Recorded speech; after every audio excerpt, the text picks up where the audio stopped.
గోడుతో పోయేదానికి గొడ్డల దాకా తెచ్చుకోవడం అంటే ఇదే.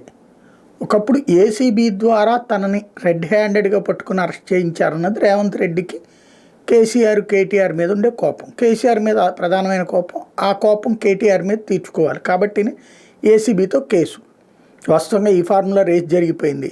జరిగిపోయిన రేసు మీద కేసు పెట్టుకోవడానికి అవసరం ఏంటి? రూపాయి అవినీతి జరిగింది, అదేదో పట్టుకుని వస్తే సరిపోతుంది కదా. కాకపోతే ఒక్క టెక్నికల్ పాయింట్ అంటే విదేశాలకు నిధుల్ని వితౌట్ ప్రిపరేషన్ అంటే వితౌట్ అనుమతి ముందు ఇచ్చేసి ఆ తర్వాత అనుమతి తీసుకున్నారు అన్నాడు. రాటిఫై చేసే అధికారం ప్రభుత్వాలకు ఆటోమేటిక్గా ఉంటుంది. ముందు డబ్బులు అర్జెంటుగా ఇచ్చేసేసి ఆ తర్వాత రాటిఫై చేసే అధికారం ఉంటుంది. అది కూడా జరిగిపోతుందా లేదా దాంట్లో తేడా వచ్చిన అది డిపార్ట్మెంటల్ యాక్షన్ ఉంటుంది, కానీ దాని ఆధారంగా జైళ్ళల్లో పెట్టాల్సిన అవసరం ఉంది. అలా కాకుండా అక్కడికి వెళ్ళిన డబ్బులు దించి మళ్ళీ ఏమన్నా డబ్బులు వీళ్ళకి వచ్చి ఉంటే కనుక దాని ఆధారంగా కేసు పెట్టచ్చు, దాంట్లో ఇది శిక్ష పడవచ్చు.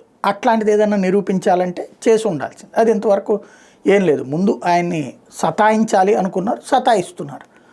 అందులో భాగంగా కోర్టుకు వెళ్ళారు. కోర్టు అరెస్ట్ మీద స్టే ఇచ్చింది. ఈలోపు ఈడీ విచారణ 9ని విచారించబోతోంది. న్యాయవాది సమక్షంలోనే నేను వస్తాను విచారణకి అని పేచీ పెట్టాల్సిన అవసరం ఏంటి? న్యాయవాదిని వెంట తీసుకెళ్లారు వాళ్ళ కేటీఆర్ విచారణకి. దాని తర్వాత లేదని చెప్పేసి ఆపారు.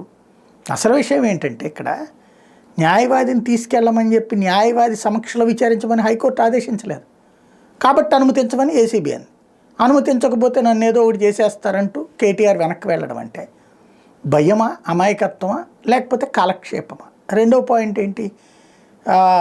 మా ఇంట్లో కూడా నరేందర్ రెడ్డి ఇంట్లో లాగానే ఏదైనా డాక్యుమెంట్లు పెట్టి ఏదైనా చేస్తారు. అంత భయపడిపోవడం ఏంటి? నాయకుడు తను ఏముంది పీక్కోండి అనుకునేటటువంటి మాట ఉండాలి.